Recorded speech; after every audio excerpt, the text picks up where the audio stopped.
operation that killed Osama Bin Laden, the leader of Al-Qaeda, and a terrorist who's responsible for the murder of thousands of innocent men, women, and children. It was nearly 10 years ago that a bright September day was darkened by the worst attack on the American people in our history. The images of 9/11 are seared into our national memory. Hijacked planes cutting through a cloudless September sky, the Twin Towers collapsing to the ground, black smoke billowing up from the Pentagon, the wreckage of Flight 93 in Shanksville, Pennsylvania, where the actions of heroic citizens saved even more heartbreak and destruction. And yet we know that the worst images are those that were unseen to the world. The empty seat at the dinner table, children who were forced to grow up without their mother or their father, parents who would never know the feeling of their child's embrace, nearly 3,000 citizens taken from us, leaving a gaping hole in our hearts. On September 11th, 2001, in our time of grief, the American people came together. We offered our neighbors a hand, and we offered the wounded our blood. We reaffirmed our ties to each other and our love of community and country. On that day, no matter where we came from, what God we prayed to, or what race or ethnicity we were united as one American family. We were also united in our resolve to protect our nation and to bring those who committed this vicious attack to justice. We quickly learned that the 9/11 attacks were carried out by Al-Qaeda, an organization headed by Osama Bin Laden, which had openly declared war on the United States and was committed to killing innocents in our country and around the globe. So we went to war against Al-Qaeda to protect our citizens, our friends, and our allies. Over the last 10 years, thanks to the tireless and heroic work of our military and our counterterrorism professionals, we've made great strides in that effort. We've disrupted terrorist attacks and strengthened our homeland defense. In Afghanistan, we removed the Taliban government, which had given Bin Laden and Al-Qaeda safe haven and support. And around the globe, we worked with our friends and allies to capture or kill scores of Al-Qaeda terrorists, including several who were a part of the 9/11 plot. Yet, Osama Bin Laden avoided capture and escaped across the Afghan border into Pakistan. Meanwhile, Al-Qaeda continued to operate from along that border and operate through its affiliates across the world. And so shortly after taking office, I directed Leon Panetta, the director of the CIA, to make the killing or capture of Bin Laden the top priority of our war against Al-Qaeda, even as we continued our broader efforts to disrupt, dismantle, and defeat his network. Then, last August, after years of painstaking work by our intelligence community, I was briefed on a possible lead to Bin Laden.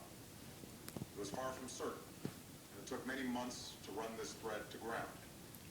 I met repeatedly with my national security team as we developed more information about the possibility that we had located Bin Laden hiding within a compound deep inside Pakistan.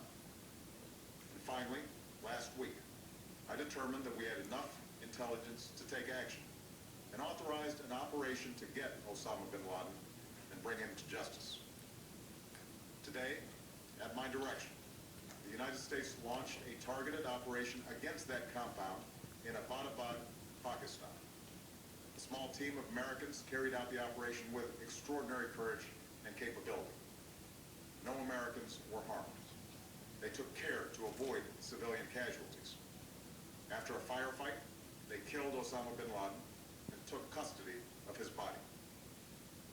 For over 2 decades, Bin Laden has been Al-Qaeda's leader and symbol, and has continued to plot attacks against our country and our friends and allies. The death of Bin Laden marks the most significant achievement to date in our nation's effort to defeat Al-Qaeda. Yet his death does not mark the end of our effort. There's no doubt that Al-Qaeda will continue to pursue attacks against us. We must, and we will, remain vigilant at home and abroad.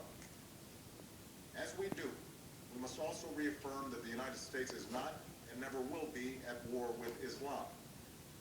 I've made just as President Bush did shortly after 9/11. But our war is not against Islam, because Bin Laden was not a Muslim leader. He was a mass murderer of Muslims.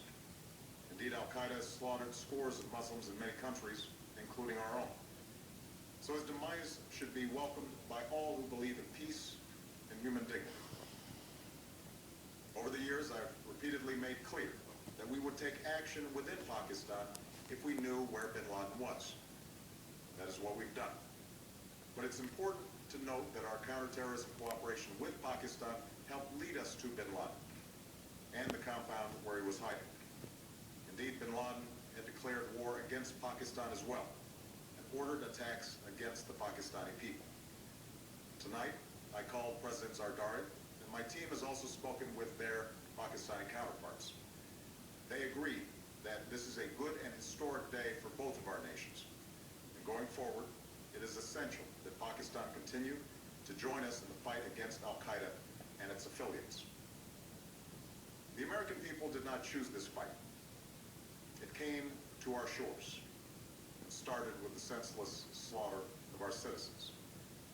After nearly 10 years of service, struggle, and sacrifice, we know well the costs of war.